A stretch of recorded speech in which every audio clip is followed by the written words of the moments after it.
So thank you to everyone for joining. Thank you for logging on, and for preparing to, dive into another awesome session with us.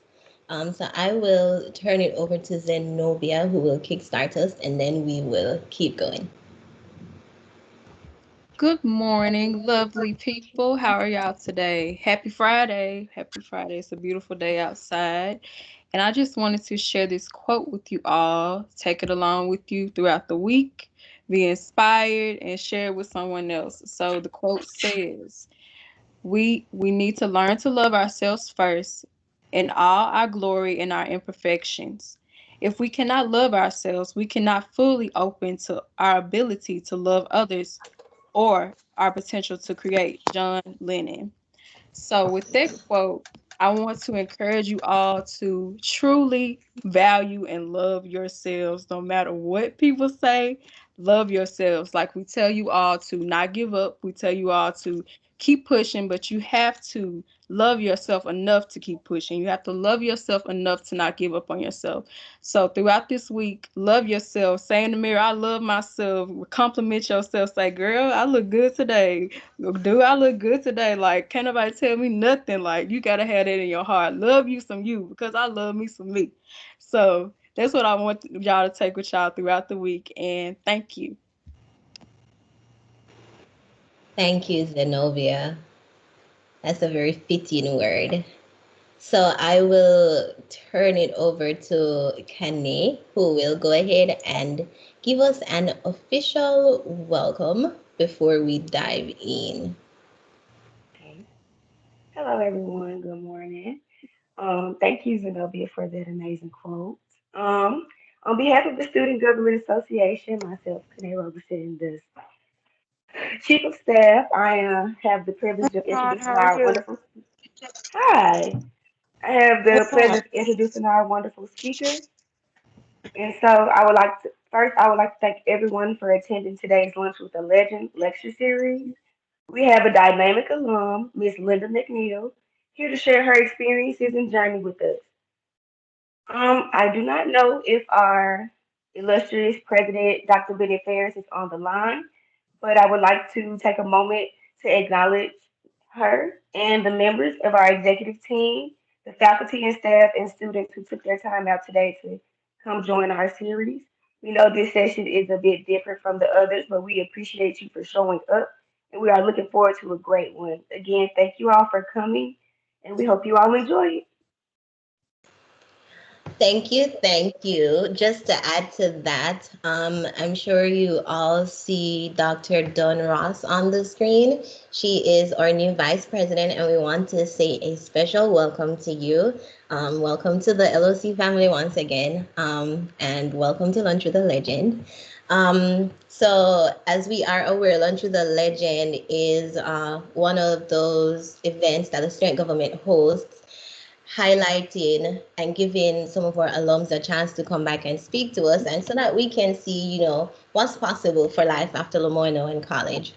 Um, we order food. So typically when we're in person, we have really good lunch. And so, we wanted to continue that lunch part, in addition to having the legend. So food has been ordered for a few persons. There is a slight delay, but the food will get there. Please let me know if it isn't there by 12:30 and we can get on top of things. If you're in the dorm, then you have already received your lunch. So feel free to eat,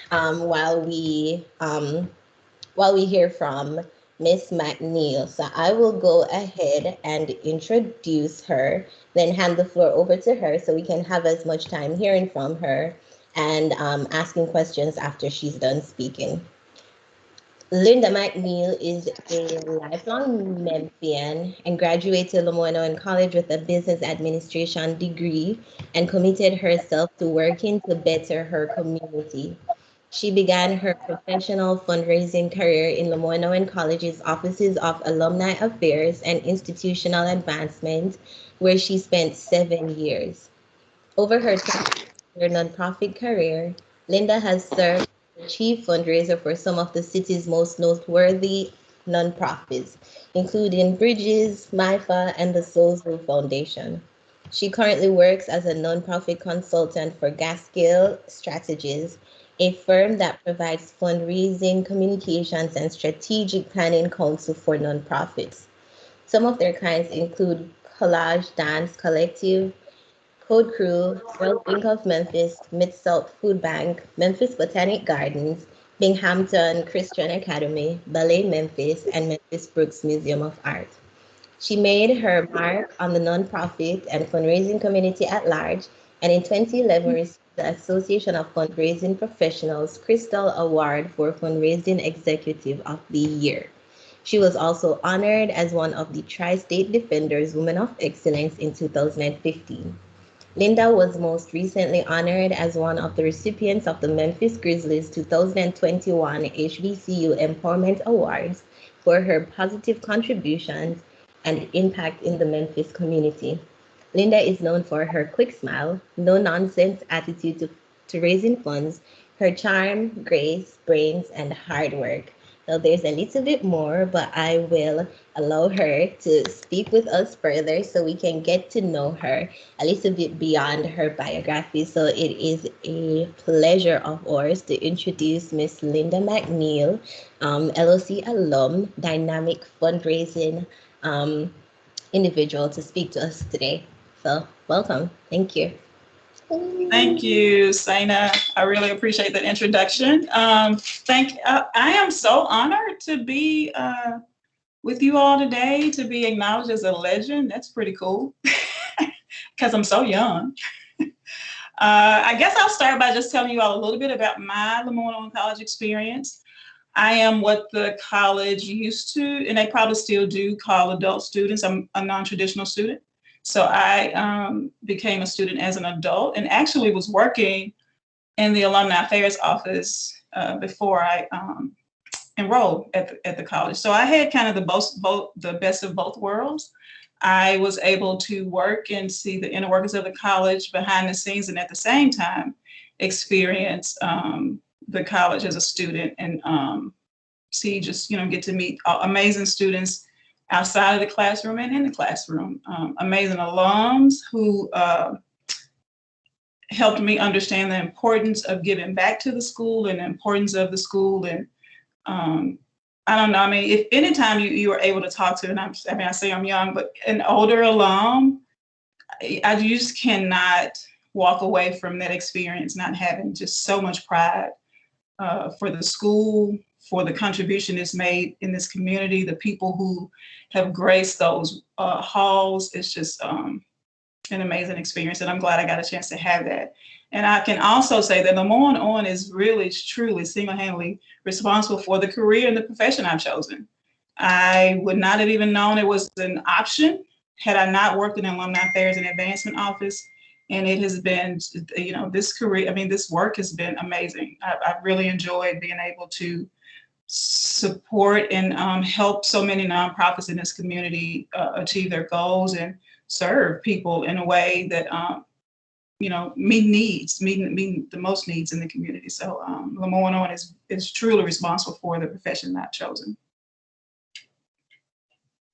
I don't want to do a whole little speech, so we can open up for questions if people have questions. But that's me.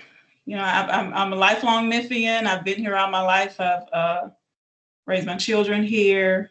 I love this community. I love LeMoyne.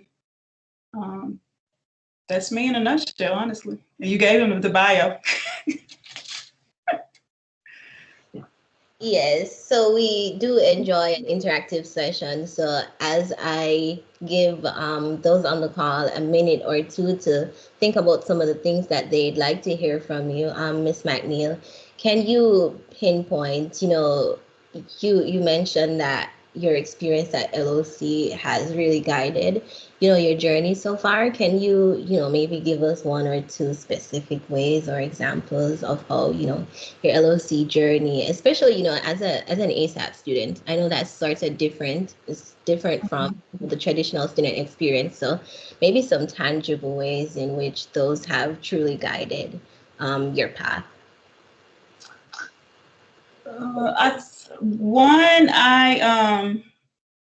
As a, you said, what did you call it? ASAP? What does ASAP stand for? Yes, I don't want, it's accelerated studies for adult professionals, I believe. Okay. Yeah. Okay. As an adult, as an adult or non-traditional student, I guess a tangible thing I took away from that was discipline for one. I had to be disciplined. I was a working professional, so I had to work and also uh, continue, do what I needed to do to receive my degree. So I had to be disciplined and committed to the work. And I'm happy to say I graduated magna cum laude. But so I was able to work and complete school. So discipline, support, I'd say.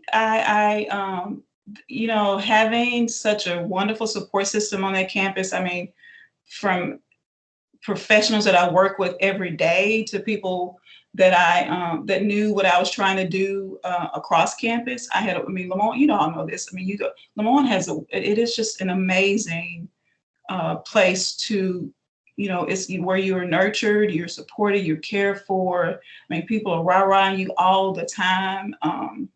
I had people reading papers for me. So just understanding the importance of having uh, a, a, a group of people who you can lean on and who can allies and people who are in your corner and they're in your corner, and understanding you don't have to do things alone. You don't have to try to do navigate this world alone. That there are people who are with you on this journey and who genuinely care about your success.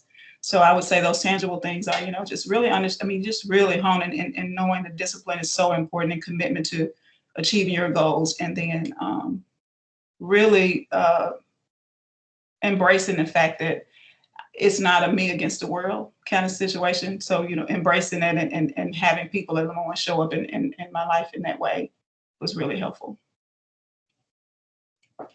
I hope I answered your question. Yeah, thank you. If anyone has questions, feel free to unmute and ask your question, or you can raise your virtual hand so that we can get you in order while persons are raising their virtual hands. What was probably one of the LOC traditions that you enjoyed? So I know for me, I enjoy fried chicken Mondays because I really like fried chicken. So is there anything in particular that you really enjoyed? I would say for me, alumni reunion weekend.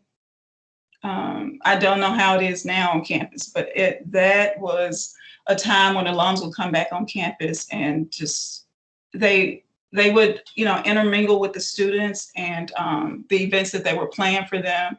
It was just really inspiring to be around so many people who walk that campus and walk those halls and were out in the world doing their thing, but came back to share their experience and to celebrate the fact that they graduated from an institution, that from LeMoyne-Owen and the pride that they had. I mean, I just cannot convey in words just how much pride those alums had. And I just wanted to be a part of that. So I'm like, you know what? This is a school I'm going to definitely attend, But I would say alumni weekend. Okay, I have a amazing. question for you. So That first, was my favorite too, Linda. Was it June? Yeah. Yeah. Good to see you. Good to see you too. so I have a question. First off, thank you so much for being here, and I'm excited to just hear about your experiences at LeMoyne. Of course, in student affairs, we sometimes get students who know that college is the next step and know that graduation is the goal, but beyond then, they don't know exactly what's next. What advice would you give to a graduating senior on forging their path on their new career? Graduating senior. Okay. I would hope that as a graduating senior, you have taken advantage of every opportunity to meet people, to network. So I would hope that you've done that. And I would say, just to leverage those relationships, leverage those opportunities. And if you have not, it's not too late. I would encourage you to utilize what I'm at the career services program at the college. Reach out to alums, and I know the alumni affairs office is there, so reach out to Ms. Jones, who is running an office, to see if there are alums who are working in the area you're working, who would be willing to have a conversation with you, introduce you. I mean, I would say leverage relationships. Don't be afraid to step outside of the box, especially in this time of the pandemic, that you may or may not be able to find a job in the profession that you majored in. But so just look for things that align with, that you can do that align with that degree, but also don't be afraid to step outside of the box, because you may end up having and finding an opportunity that you had no idea was there. So be open, leverage relationships, and don't be afraid to ask for help. Thank you for that response. You mentioned the term several times, leverage your relationship. Can you give us a couple of tips about how one really goes about leveraging relationships? What are some of the steps I want to take to best make certain that I'm taking advantage of that? I think anytime that you are in a position to meet someone, definitely get contact information, ask questions, try to understand what that person is willing to do for you or can offer you. I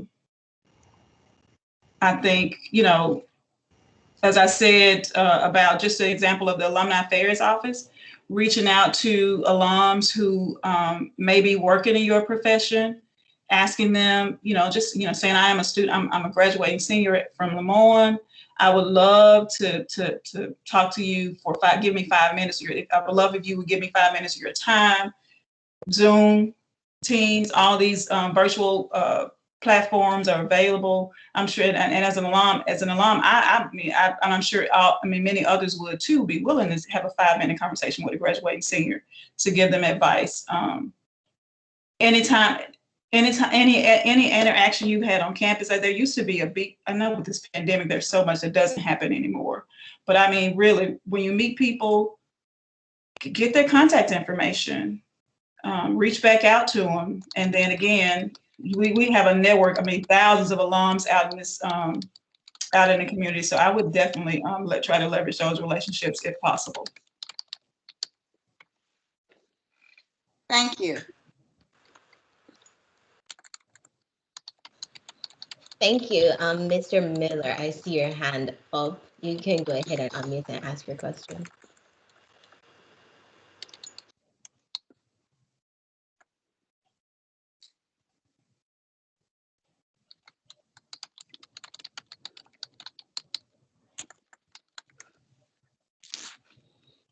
He's not off mute.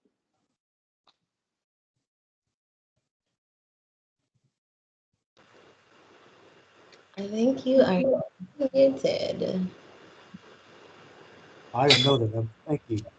There. Can you look back at college life? I think about when we all graduate and move on, we think about things that we wish we had done differently or done better. Is there a couple things that, if you go back to your college life at LeMoyne, are there a couple things that you would say, I wish I had put more focus on these or gotten more from these particular situations and they could have made me better now? Coulda, woulda, I hate to say coulda, woulda, shoulda, but I honestly would have gone to college. Well, I would have stayed in college. I actually got a track scholarship at Murray State, went 1 year, dropped out, and started working. So I would have that would have been one thing I would have done differently, like would not have stopped. Two, let's see. I could have been more focused in class. I pride myself. I celebrate and say I graduated magna cum laude, but I could have done better in class. So really focusing a little bit more on my education. I could have done better in class, but also I would have definitely not. I mean, I would have not stopped. I would have gone straight through, and I would have went straight through and gotten my master's too. I was one of those, stop and chill for a minute and go start back up.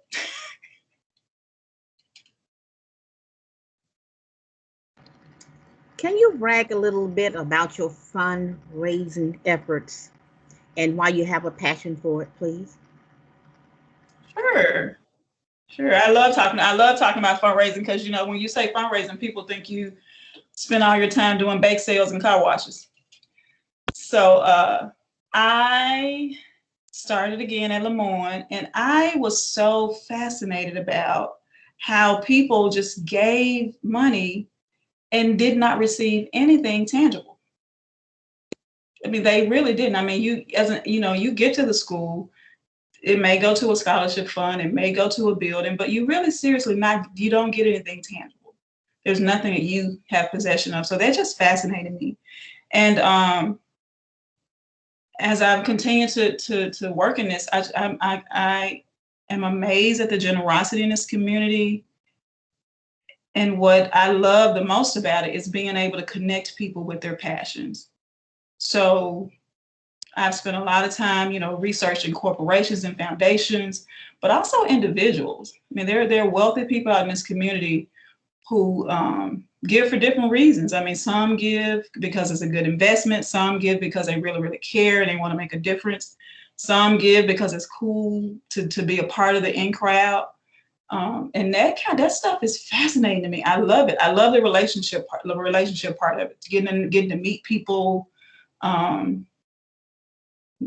So that's what really keeps me going, is the fact that I can help connect someone who has the resources with a need, and we are able to make a difference in the community. Because I'm not wealthy enough to do it, so it's amazing to me that I am able to make a connection with someone who has resources, who wants to make a difference, and we're able to change this community. So that's what I do. And to brag a little bit, I left LeMoyne and went to Bridges, and we built a $13 million building that is now adjacent to St. Jude.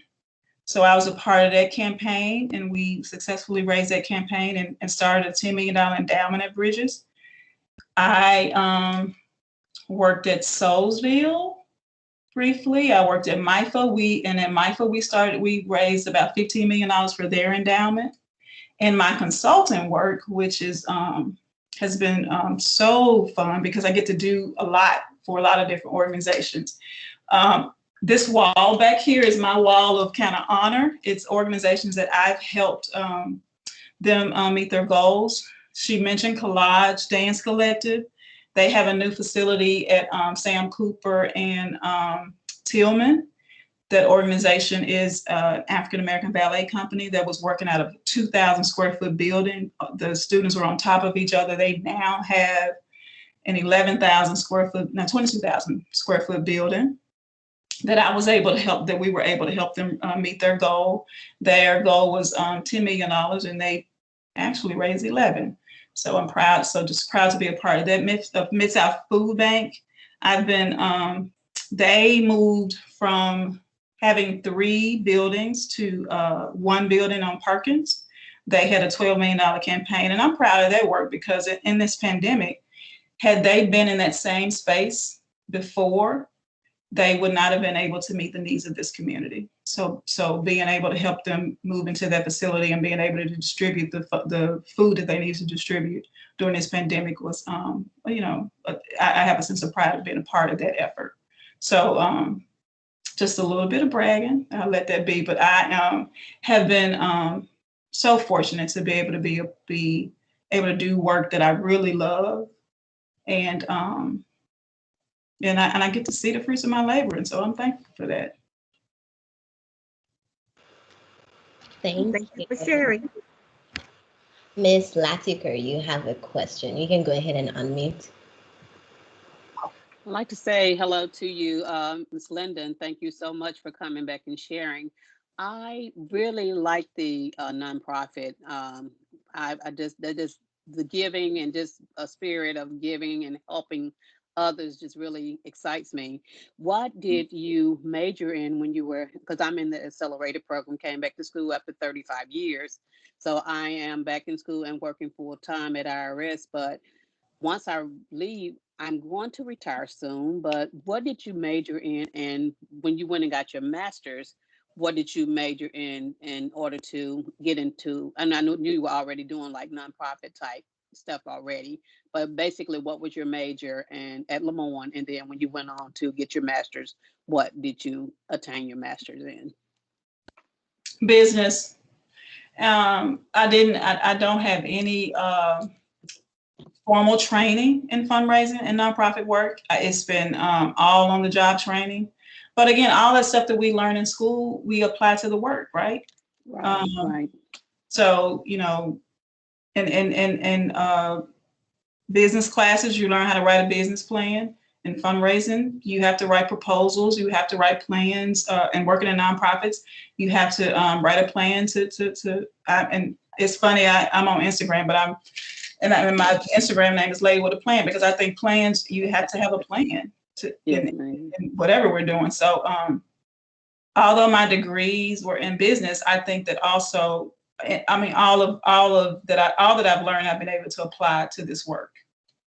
Communication is important. We learn that in school. Just, you know, marketing, being able to sell or present your case in a way that's compelling and people can understand it. All those things. I mean, our English and you know, we've got to be able to communicate orally. We got to be able to communicate in writing. So, you know, all those classes. And then I think about the fundraising work I do, the accounting classes that I hated have been so helpful for me, because and there are a lot of nonprofit fundraisers who don't understand budgets, and they are, you know, challenged with working with their CFO of their organization because they're not talking the same language. But because I had to take those awful accounting classes, I'm just kidding. I'm able to look at a budget, and I'm able to have an intelligent conversation with the CFO to say, you know what, this doesn't make sense to me, or I agree with you with you know, on your you asking me to raise this amount. So I think I think you'll be able to apply all that you've learned in this nonprofit arena. There's so many. And fundraising is only one area that you can go into a nonprofit. There's programming, again, accounting, HR. I mean, they need all the same things that corporate America needs. Thank you. And I'm sure with all of your experience that you're constantly getting job offers from these companies and you've already got a job. So it sounds like that, you know, this just want to have you as a part of their team. So this has been very inspirational. And I thank you for sharing. Oh, I thank you. I don't get a whole lot of them though. I'm not. I think people know I'm not looking. And people who know me in the nonprofit arena know I've done what I'm going to do on the fundraising side. Unless they want to call to give me a job to give it away to be in a position to give money away. Yes, ma'am. And one other thing, those donations that you get, do those people, do you reach back out to them for other agencies, or you just kind of keep people in separate categories with people that do the volunteer and make donations? So in fundraising, we have what we call a code of ethics. So I would never, in any job that I've ever moved from, and I've only had 4 nonprofit jobs, which I'm really proud of, because there is a tendency to job hop in this industry. We have a code of ethics that we do not like share donor information, but if it makes sense for a donor. So if I worked at say LeMoyne, and I knew that a donor was interested in helping students, at-risk students, or students who needed help, and I moved to a youth organization, I would carefully bring that person along, you know, into that organization in a respectful way that did not mess with Compromise. ethics. Yeah. But yes, but there are times that we do. I mean, if it makes sense for the donor, because what's right for the donor is what's right for, the organization. So I wouldn't just bring someone just because they're wealthy, because everyone has different passions and beliefs and loves. So, but if it made sense for the donor and I knew that they wanted to make a difference in that area, I would definitely bring them along. But I do it in a respectful way. Correct. Okay. Thank you so much. You're welcome. Thank you, Ms. McNeil. And as an accounting major, I understand, a deep dislike for accounting. I have a question for Gerard. You can go ahead from Gerard, you can go ahead and unmute yourself. Thank you, Sena. Thank you, Miss Linda, for coming here. My question is, based on your experiences, what are some advices that you have for freshman student and graduating senior student? Freshmen and graduating seniors? Yes. Okay. Let's see, freshmen, stay the course. This is serious. You've made a commitment to continue your education. Stay the course. Don't let anything distract you or keep you from achieving your goal of graduating college. I think that, stay the course. You've decided to make this commitment. It's not free. So take it serious and do the work.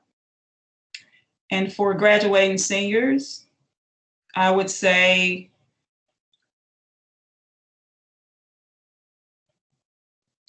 keep working towards your goal. I hope that most of you are in a position to, you've had some job opportunities that you are looking at, but if not, don't get discouraged.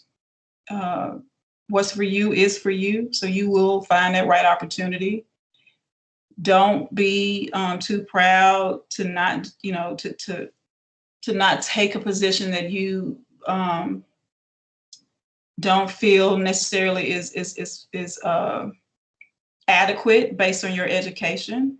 So don't be too prideful to maybe take a step down, because you never know what that opportunity will lead you to, because it may lead you to something even more amazing than you even thought that you would want to do. So be open. Again, I said that earlier, just be open to opportunities, be open, and don't get discouraged. I know this is an interesting and trying and challenging time for all of you, for all graduating, college graduates and high school graduates, honestly, because I think a lot of them are trying to, make up their mind about going to college.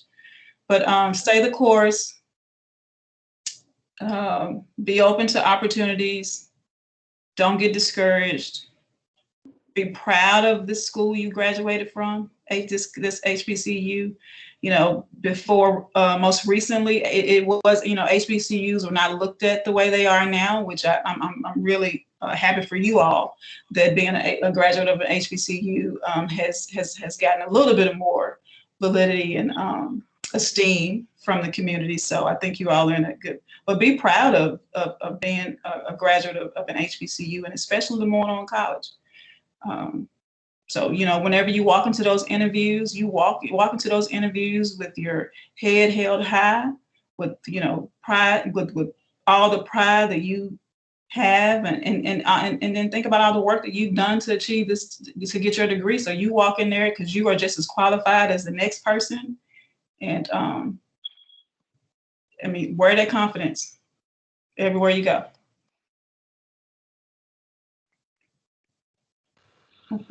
Thank you. You're welcome.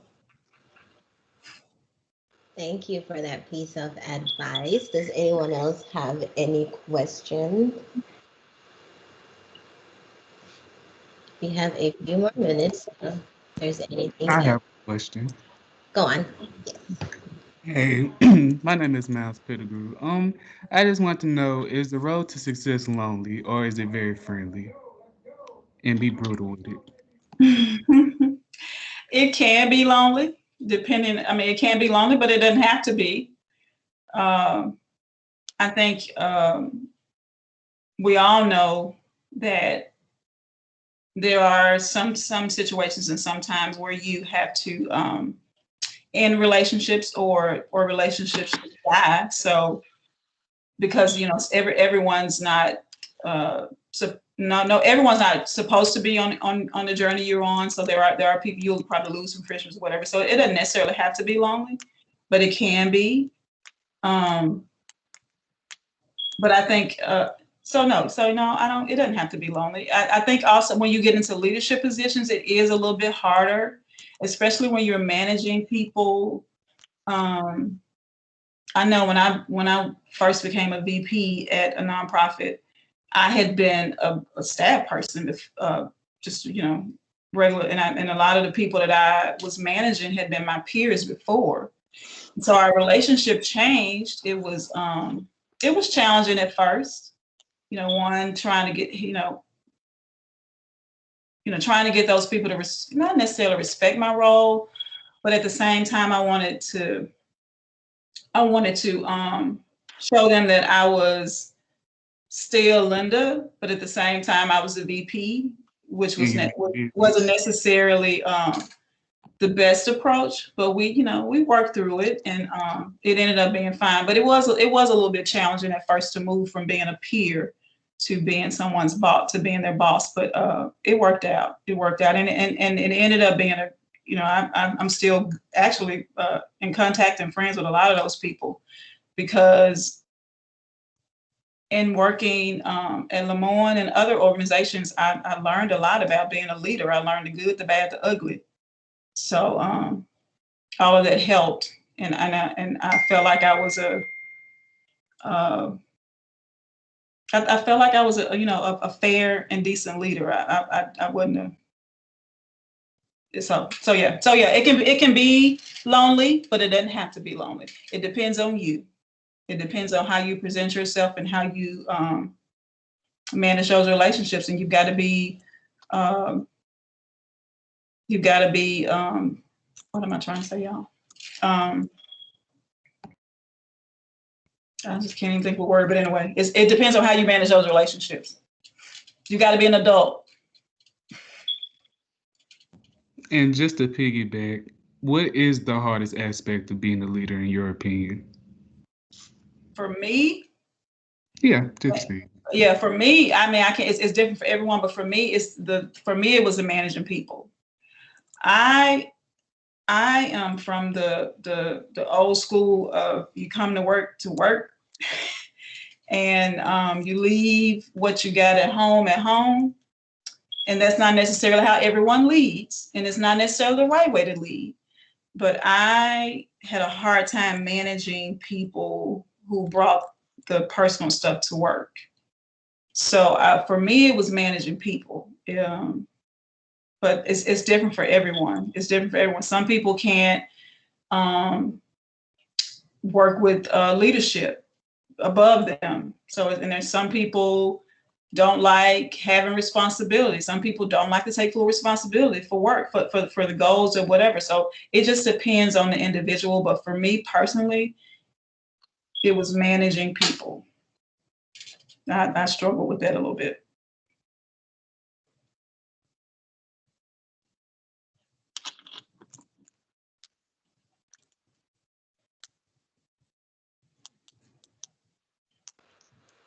Amazing. No, we have a few more minutes. So if there's anyone else who has a burning question, now is the time.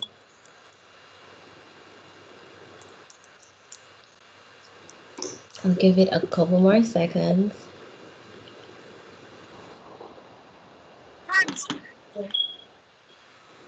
Can you hear me?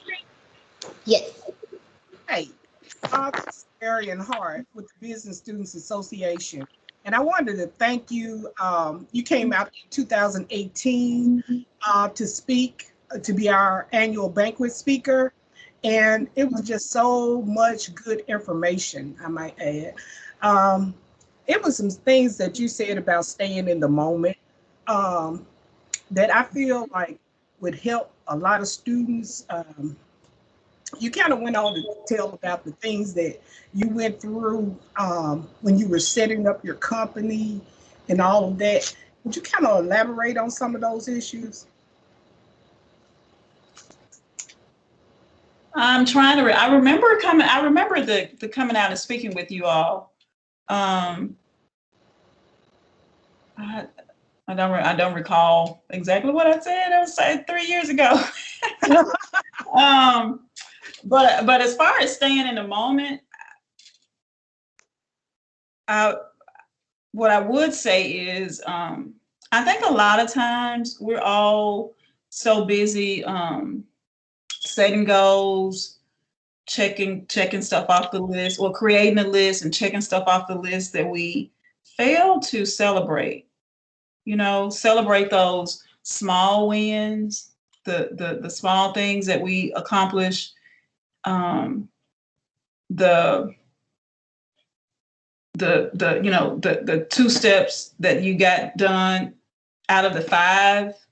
So I think one of the things I would encourage all of us to do is to celebrate more in this time where there's so much uncertainty and there's so many challenges and there's so many unknowns.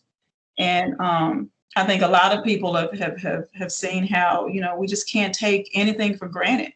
You can't take for granted the fact that you're going to be here tomorrow, or the person that you care about is going to be here tomorrow. I mean, who you care about will be here tomorrow. So I think when you say living in the moment, I think it's really celebrating those small wins, those milestones, and don't beat yourself up if you're not where you think you should be by a certain time. You just stop and regroup. You may have to just readjust the plan a little bit, readjust it to the list of stuff that you're trying to accomplish.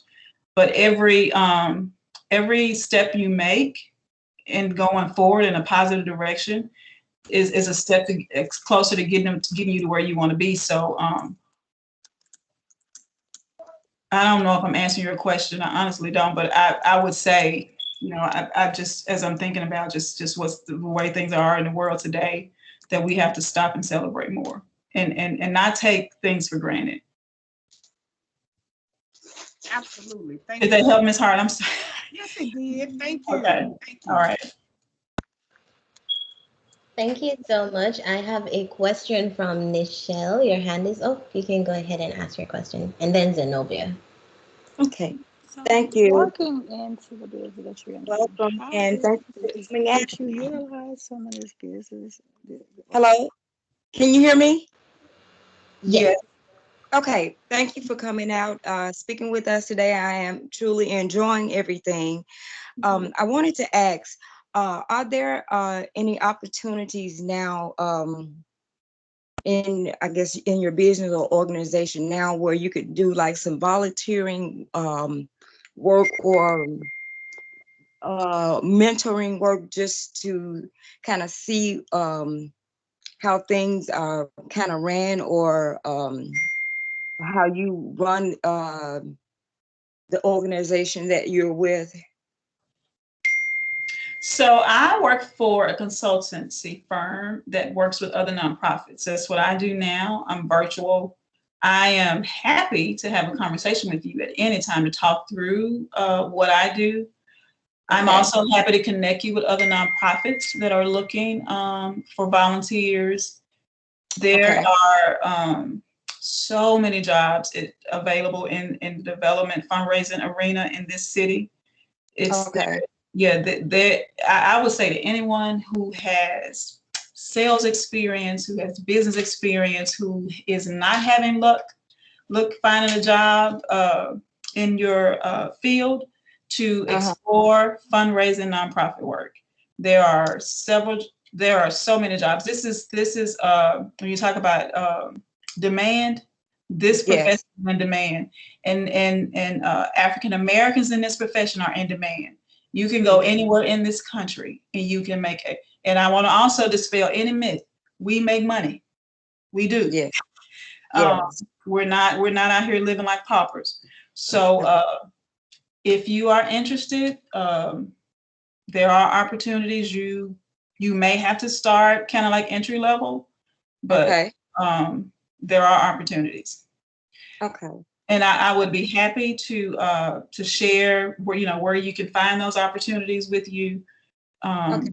Yeah, so I'll share my contact information with Sana, I guess, and she can share it with you all, with you or whoever else wants it. Okay. Thank you so much. Yes, I think I would like to look into that opportunity. I kind of work with someone at my church. He does plays, and he has a 503. I don't know if that has it's under nonprofit as well. And I wasn't very familiar with it until he got into it. But I would still like to get a little bit of the aspects of it and to see where it potentially may take me. Sure. I'm happy to talk with you. Okay, thank you so much. Mm-hmm. This is amazing. Zenobia, you can go ahead and unmute. Thank you, Sana. Hi, Miss McNeil. Thank you Hello. for coming to speak to us. My question is, I know that you're a hardworking woman, so what are some things that you do for self-care? Like, do you do yoga or you read? What do you do? Okay, I meditate. I meditate every morning. I don't do yoga, but I do meditate. I try to walk at least 3 times a week. I'm an avid reader. I'm a member of a book club, but I also read on my own as well. I love to read. I love to travel, which has been a little bit challenging with this pandemic, but I've been able to get some trips in by driving or whatever. But so travel, reading, meditation, and and then spend time with my family. I mean, they energize me and just give me, so that's what I do. Thank you. You're welcome. That sounds fun. I have time for one last question. If there is a burning question on the floor, we can take it before we go ahead and start to wrap up. One last question. Who wants the honor? Nobody? Okay. Well, if there are no final questions on the floor, we will go ahead and wrap up. And I'm speaking slowly to give somebody that final chance to unmute and ask the question that's on your mind. I do want to share something, Saint, if you don't mind, just with in this world of just social media has taken over so much. I do want to encourage all of the students to make sure that you ground yourself in real community, building those relationships, leveraging those relationships, because you can't, just activating yourself online and getting the likes and the loves and whatever is not enough. When you go to work, you're working with real people. You're not working with the person that liked your comment the other day. You're not working. So you really need to ground yourself in real relationship. Relationships are important. That's powerful. Thank you so much, Miss McNeil. This has been a wonderful talk. I am going to turn it over to Gerard, who will go ahead and wrap us up. Thank you, Ms. McNeil, for taking your time, to honor our Student Government Association event, which is the Lunch with the Legend. And we really thank you for offering your valuable advices. I think this event was really, really helpful. And I hopefully everybody enjoy as I did. Thank you again. Thank you. Thank you all for inviting me. I really appreciate it. Thank you so much for being here. I want to say a huge thank you again to everyone who has joined, all the students, I see a few professors, I see a few staff members who are always supporting. Thank you so much for your support. Again, if you haven't yet received lunch, please let me know so that we can check on the status of your lunch and get it to you. Have a wonderful Friday. If there are no announcements or anything, we will go ahead and end right now. So any final announcements or anything, the floor is open to anybody who wants to say something real quick. See, everybody's quiet today. Well, it's because it's a Friday. I know the feeling. All right, everyone, have a wonderful Friday. Thank you, Miss McNeil. Thank you to every single person who's on the call, and we will see you again in April for one last Lunch with a Legend session. Have a wonderful weekend, everyone, and stay safe. Thank you all so much. Have a good day. Weekend, everyone. Be Bye. safe. Bye. It's major.